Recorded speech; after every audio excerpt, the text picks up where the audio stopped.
You want concise answers because we can only use so much. So I need Right. really nice sound bites Mhm. from all of this.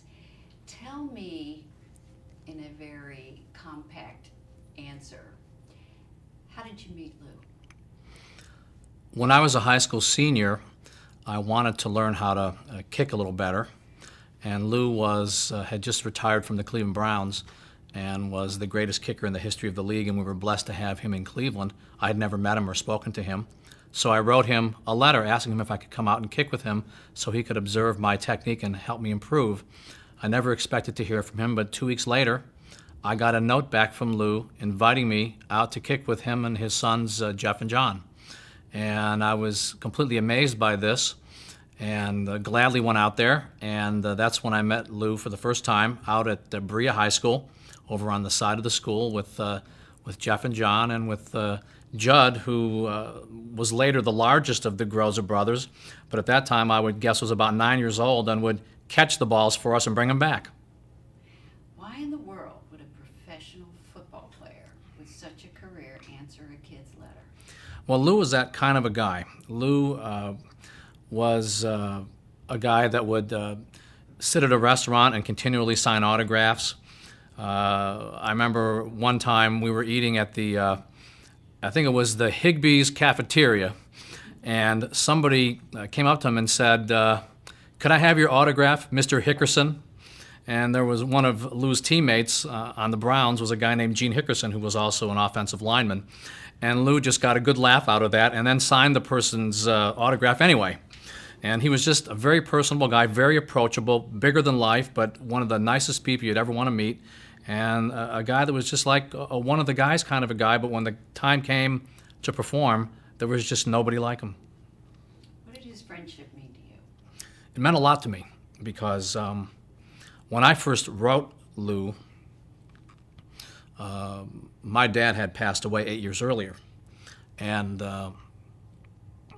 to have somebody like him who was of his stature to want to interact with me and to be a friend and be a confidant was something that meant a lot. I remember graduating from law school, and as the Grozas will tell you, it's a long trip from the west side of Cleveland to the east side of Cleveland. But when Lou and Jackie knocked on the door at my mother's house and walked in to help us celebrate my graduation from law school, that was a good example of what the Grozas are all about, and it meant more than anything to me. You've maintained the relationship all these years. You're a busy guy. Why? Well, we've been friends since, I hate to say because I'm not wrinkled yet, but I've known Lou and the Grozas since 1970, so it's been a long time. And we've always kept up, even though I've lived in Washington for over 30 years. And we've always kept up just because we all like each other. There's no other reason for it. And it's purely voluntary, but we all really like each other a lot. So we've always stayed in touch. And Lou always stayed in touch with a lot of people like that. There will be people at the event tomorrow night that are in the same category, people who Lou knew and kept up with over the years. One person who won't be there, for example, is Ohio State's head coach, Jim Tressel, who helped this effort by writing a letter on Lou's behalf to the National High School Hall of Fame.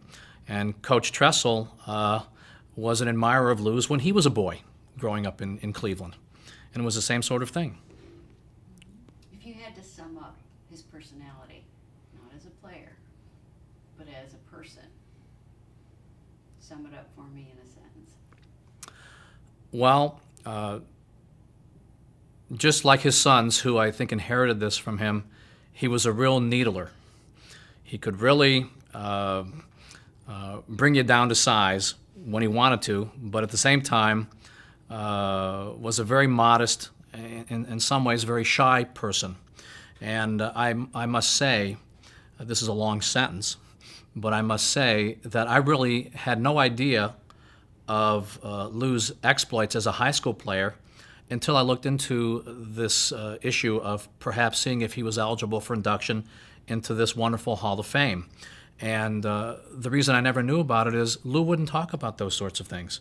Lou wanted to know how you were doing, how you did in school, why you didn't have a girlfriend, or if you did, why she had anything to do with you.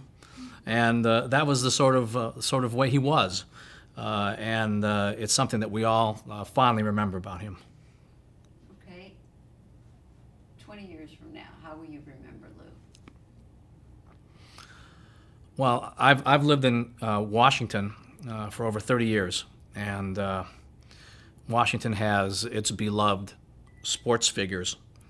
Lou will be remembered by me as probably the most beloved sports figure in Cleveland, but also as one of the most wonderful, modest human beings I've ever met. Okay. Thank you, sir. You're welcome. As we're here, my questions, so if you would kind of incorporate the question in your answer.